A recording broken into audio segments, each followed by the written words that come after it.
हरे कृष्णा, राधे राधे। सभी भक्तों को सादर प्रणाम।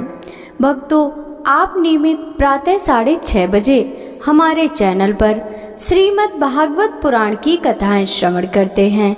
साथ ही प्रातः 6 बजे भाद्रपद मास महात्म्य की कथाएं भी श्रवण करते हैं। सभी वारों की कथाएं, तिथि ज्ञान इत्यादि की जानकारी भी आपको हमारे चैनल के माध्यम से दी जाती है। भक्तों, यदि अभी तक आपने चैनल को सब्सक्राइब नहीं किया है तो अवश्य ही कर लें। साथ ही बेल आइकन भी प्रेस कर लें, जिससे आने वाले हर नए वीडियो का नोटिफिकेशन आपको समय पर मिल सके। श्रीमद् भागवत महापुराण के कल के अध्याय में जय विजय को सनकादि का शाप की कथा का रसपान किया था। भक्तों, श्रीमद् भागवत महापुराण के आज के इस अध्याय में जय विजय का वैकुंठ से पतन की कथा का रसपान करेंगे। तो चलिए भक्तों, वीडियो शुरू करते हैं। श्री ब्रह्मा जी ने कहा, देवगण, जब योगनिष्ठ सनकादि मुनियों ने इस प्रकार स्तुति की, तब वैकुंठ निवास श्री हरि ने उनकी प्रशंसा करते हुए यह कहा। श्री भगवान ने कहा, मुनिगण, ये जय विजय मेरे पार्षद हैं। इन्होंने मेरी कुछ भी परवाह न करके आपका बहुत बड़ा अपराध किया है। आप लोग भी मेरे अनुगत भक्त हैं, अतः इस प्रकार मेरे ही अवज्ञा करने के कारण आपने इन्हें जो दंड दिया है वह मुझे भी अभिमत है। ब्राह्मण, आप मेरे परम आराध्य हैं। मेरे अनुचरों के द्वारा आप लोगों का जो तिरस्कार हुआ है उसे मैं अपना ही किया हुआ मानता हूँ, इसलिए मैं आप लोगों से प्रसन्नता की भिक्षा मांगता हूँ। सेवकों के अपराध करने पर संसार उनके स्वामी का ही नाम लेता है।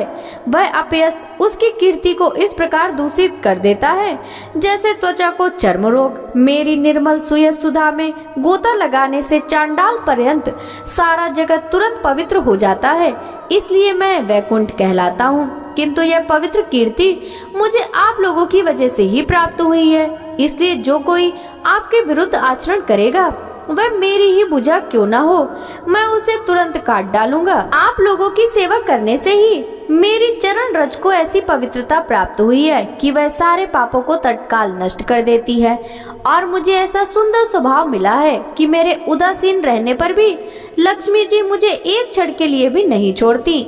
यद्यपि इन्हीं के लेस मात्र कृपा कटाक्ष के लिए अन्य ब्रह्मादि देवता नाना प्रकार के नियमों एवं व्रतों का पालन करते हैं, जो अपने संपूर्ण कर्म फल मुझे अर्पण कर सदा संतुष्ट रहते हैं। वे निष्काम ब्राह्मण ग्रास पर तृप्त होते हुए घी से तरह तरह के पकवानों का भोजन करते हैं। तब उनके मुख से मैं जैसा तृप्त होता हूँ, वैसा यज्ञ में अग्नि रूप मुख से यजमान की दी हुई आहुतियों को ग्रहण करके नहीं होता। योग माया का अखंड और असीम ऐश्वर्य मेरे अधीन है, तथा मेरी चरणोदक रूपणी गंगा जी चंद्रमा को मस्तक पर धारण करने वाले भगवान शंकर के सहित समस्त लोगों को प्रवृत्त करती हैं। ऐसा परम पवित्र एवं परमेश्वर होकर भी मैं जिनकी पवित्र चरण रज को अपने मुकुट पर धारण करता हूँ, उन ब्राह्मणों के कर्म को कौन नहीं सहन करेगा।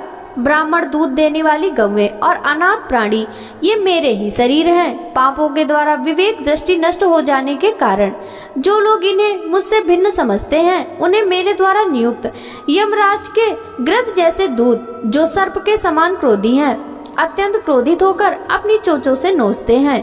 ब्राह्मण तिरस्कार पूर्वक कठोर भाषण भी करे तो भी जो उससे मेरी भावना करके प्रसन्न चित्त से तथा अमृत भरी मुस्कान से युक्त मुख कमल से उसका आदर करते हैं, तथा जैसे रूठे हुए पिता को पुत्र और आप लोगों को मैं मनाता हूँ, उसी प्रकार जो प्रेम पूर्ण वचनों से प्रार्थना करते हुए उन्हें शांत करते हैं, वे मुझे अपने वश में कर लेते हैं। मेरे इन सेवकों ने मेरा अभिप्राय न समझकर ही आप लोगों का अपमान किया है, इसलिए मेरे अनुरोध से आप केवल इतनी कृपा कीजिए कि इनका यह निर्वासन काल शीघ्र ही समाप्त हो जाए। ये अपने अपराध के अनुरूप अधम गति को भोगकर शीघ्र ही मेरे पास लौट आएं। श्री ब्रह्मा जी कहते, देवताओं, सनकादि मुनि क्रोध रूप सर्प से डसे हुए थे, तो भी उनका चित्त अंतःकरण को प्रकाशित करने वाली भगवान की मंत्रमयी सुमधुर वाणी सुनते सुनते तृप्त नहीं हुआ। भगवान की उक्ति बड़ी ही मनोहर और थोड़े अक्षरों वाली थी, किंतु वह इतनी अर्थपूर्ण, सार युक्त, दुर्विज्ञ और गंभीर थी कि बहुत ध्यान देकर सुनने और विचार करने पर भी वे यह ना जान सके कि भगवान क्या कहना चाहते हैं। भगवान की इस अद्भुत उदारता को देखकर वे बहुत आनंदित हुए और उनका अंग अंग पुलकित हो गया। फिर योग माया के प्रभाव से अपने परम ऐश्वर्य का प्रभाव प्रकट करने वाले प्रभु से वे हाथ जोड़कर कहने लगे। मुनियों ने कहा, स्वप्रकाश भगवान, आप सर्वेश्वर होकर भी जो यह कह रहे हैं कि यह आपने मुझ पर बड़ा अनुग्रह किया, सो इससे आपका क्या अभिप्राय, यह हम नहीं जान सके हैं। प्रभु, आप ब्राह्मणों के परम हितकारी हैं। इससे लोक शिक्षा के लिए आप भले ही ऐसा माने कि ब्राह्मण मेरे आराध्य देव हैं, वस्तुतः तो ब्राह्मण तथा देवताओं के भी देवता, ब्रह्मादि के भी आप ही आत्मा और आराध्य देव हैं। सनातन धर्म आपसे ही उत्पन्न हुआ है। आपके अवतारों द्वारा ही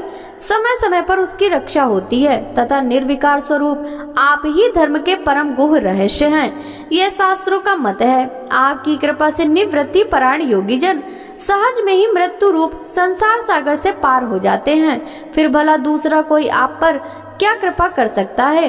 भगवान, दूसरे अर्थार्थी जन इनकी चरण रज को सर्वदा अपनी मस्तक पर धारण करते हैं। वे लक्ष्मी जी निरंतर आपकी सेवा में लगी रहती हैं। सो ऐसा जान पड़ता है कि भाग्यवान भक्तजन आपके चरणों पर जो नूतन तुलसी की मालाएं अर्पण करते हैं, उन पर गुंजार करते हुए बौरों के समान भी वे आपके पाद पद्मों को ही अपना निवास स्थान बनाना चाहती हैं, किंतु अपने पवित्र चरित्रों से निरंतर सेवा में तत्पर रहने वाली उन लक्ष्मी जी का भी आप विशेष आदर नहीं करते।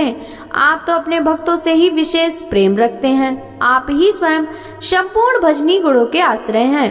क्या जहाँ जहाँ विचरते हुए ब्राह्मणों के चरणों में लगने से पवित्र हुई मार्ग की धूली और श्रीवत्स का चिन्ह आपको पवित्र कर सकते हैं? क्या इनसे आपकी शोभा बढ़ सकती है? भगवान, आप साक्षात धर्म स्वरूप हैं। आप सत्यादि तीनों युगों में प्रत्यक्ष रूप से विद्यमान रहते हैं तथा ब्राह्मण और देवताओं के लिए तप, शौच और दया अपने इन तीन चरणों से इस चराचर जगत की रक्षा करते हैं। अब आप अपनी शुद्ध सत्यमयी वरदायिनी मूर्ति से हमारे धर्म विरोधी रजोगुण तमोगुण को दूर कर दीजिए। देव, यह ब्राह्मण कुल आपके द्वारा अवश्य रक्षणीय है।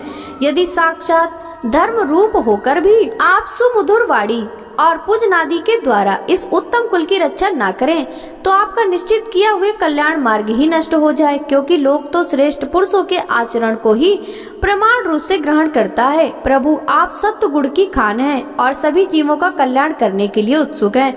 इसी से आप अपनी शक्ति रूप राजा आदि के द्वारा धर्म के शत्रुओं का संहार करते हैं, क्योंकि वेद मार्ग का उच्छेद आपको अभीष्ट नहीं है। आप त्रिलोकी नाथ और जगत प्रतिपालक होकर भी ब्राह्मणों के प्रति इतने नम्र रहते हैं। इससे आपके तेज की कोई हानि नहीं होती। यह तो आपकी लीला मात्र है। सर्वेश्वर, इन द्वारपालों का आप जैसा उचित समझे वैसा दंड दें अथवा पुरस्कार रूप में इनकी वृत्ति बढ़ा दें। हम निष्कपट भाव से सब प्रकार आपसे सहमत हैं, अथवा हमने आपके इन निरपराध अनुचरों को शाप दिया है, इसके लिए हमें कोई उचित दंड दें, हमें वह भी सहर्ष स्वीकार है। श्री भगवान ने कहा, मुनिगण, आपने इन्हें जो शाप दिया है सच जानिए वह मेरी ही प्रेरणा से हुआ है। अब ये शीघ्र ही दैत्योनि को प्राप्त होंगे और महाक्रोधावेश से बढ़ी हुई एकाग्रता के कारण सुदृढ़ योग संपन्न होकर फिर जल्दी से मेरे पास लौट आएंगे।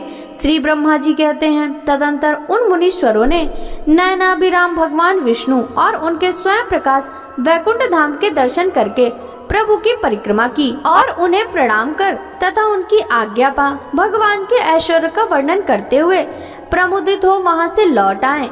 फिर भगवान ने अपने अनुचरों से कहा, जाओ, मन में किसी प्रकार का भय मत करो, तुम्हारा कल्याण हो।